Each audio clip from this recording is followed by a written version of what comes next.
ఈ రోజు మన దేశంలో ఉన్న ఒక చాలా సీరియస్ ఇష్యూ వెల్త్ ఇన్ఈక్వాలిటీ గురించి మనం మాట్లాడుకుందాం. రిచ్ అండ్ పూర్ మధ్య వెల్త్ గ్యాప్ అనేది పెరిగిపోతుంది. ఈ వీడియోలో వెల్త్ ఇన్ఈక్వాలిటీ ఎలా పెరిగింది, ఫస్ట్ ఆఫ్ ఆల్ వెల్త్ అంటే ఏమో తెలుసుకుందాం. Wealth is related to money. మనం అనుకునే గోల్స్ ని అచీవ్ చేయాలనుకున్నా, మన హెల్త్ కేర్, మన ఎడ్యుకేషన్, మనం అనుకునే ఒక లగ్జరీ లైఫ్ ని లీడ్ చేయాలనుకున్నా, ఒక స్టేబుల్ లైఫ్ కావాలనుకున్నా ప్రతి ఒక్కటి వెల్త్ లోనే వస్తుందన్నమాట.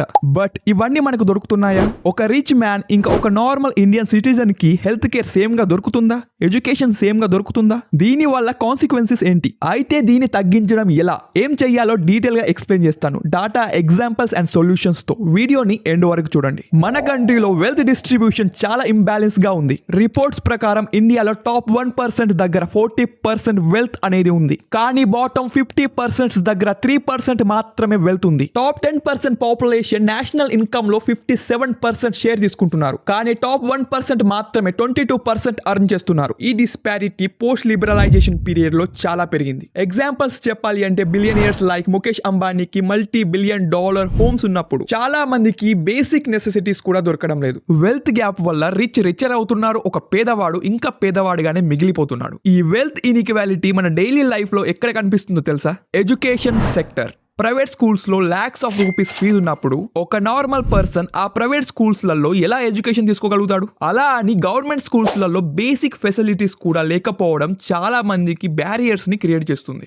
దీని కారణంగా ఒక పేదవాడు ఈక్వల్ ఎడ్యుకేషన్ ని తీసుకోలేకపోతాడు. ఇది ఒకటేనా అంటే కాదు. Rich people world class hospitals లలో ట్రీట్మెంట్ అవుతున్నారు, కానీ పూర్ పీపుల్ కి ఒక డీసెంట్ క్లినిక్ కూడా దొరకడం లేదు. వెల్త్ ఎక్సెస్ వల్ల హెల్త్ గ్యాప్ పెరిగిపోతుంది. హై సాలరైజ్డ్ ప్రొఫెషనల్స్ లాక్స్ లలో అర్న్ చేస్తున్నారు, బట్ డైలీ కూలీ వర్కర్స్ కి ఒక రోజు 300 నుంచి 500కి కష్టపడుతున్నారు. ఈ ఇన్కమ్ ఇన్ఈక్వాలిటీ వల్ల సొసైటీలో ఇంబ్యాలెన్స్ క్రియేట్ అవుతుంది. అందుకే అందరికి ఫేర్ ఎర్నింగ్స్ అవ్వడం చాలా ఇంపార్టెంట్. ఇండియాలో ఈ వెల్త్ ఇన్ఈక్వాలిటీకి రీజన్ ఏంటి? Rich people loop holes use చేసి ప్రాపర్ గా ట్యాక్స్ పే చేయడం లేదు. ప్రోగ్రెసివ్ ట్యాక్స్ సిస్టమ్ ఎఫెక్టివ్ గా ఇంప్లిమెంట్ అవ్వడం లేదు. Corruption is main reason. Public welfare scheme కి వచ్చిన ఫండ్స్ మిస్యూజ్ అవ్వడం వల్ల పూర్ పీపుల్ కి స్కీమ్ ఒక బెనిఫిట్స్ రీచ్ అవ్వడం లేదు. Policy bias.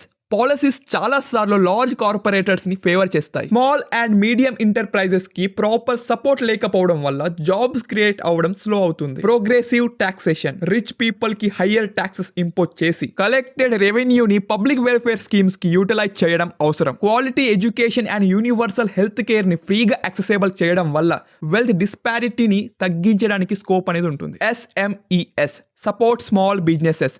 SMES కి ఫైనాన్షియల్ అండ్ పాలసీ సపోర్ట్ ఇస్తే జాబ్స్ క్రియేట్ అవుతాయి, ఎకనామిక్ లో బ్యాలెన్స్ వస్తుంది. Rural development. రూరల్ ఏరియాస్ లో ఇన్వెస్ట్మెంట్స్ ఇంకా ఆపర్చునిటీస్ క్రియేట్ చేయడం వల్ల మైగ్రేషన్ పెరుగుతుంది, ఇంకా వెల్త్ డిస్ట్రిబ్యూషన్ ఇంప్రూవ్ అవుతుంది. France and North Europe countries ఇలాంటి పాలసీస్ తో వెల్త్ ఇన్ఈక్వాలిటీని సక్సెస్ఫుల్ గా తగ్గించారు. మన కంట్రీలో కూడా ఇది పాసిబుల్. వెల్త్ ఇన్ఈక్వాలిటీ మన కంట్రీలో ఒక మేజర్ ఇష్యూ. ఈ గ్యాప్ ని తగ్గించడం కోసం మన అందరం అకౌంటబిలిటీ తీసుకోవాలి. Strong policies, investments and public awareness తో బ్యాలెన్స్డ్ సొసైటీ క్రియేట్ చేయడం పాసిబుల్. ఈ వీడియో నచ్చితే లైక్ చేయండి, షేర్ చేయండి, మన ఛానల్ ని సబ్స్క్రైబ్ చేయండి. ప్రస్తుతానికి నేను ముందొచ్చే వీడియోస్లలో జియో పాలిటిక్స్ ని కవర్ చేద్దాం అనుకుంటున్నా.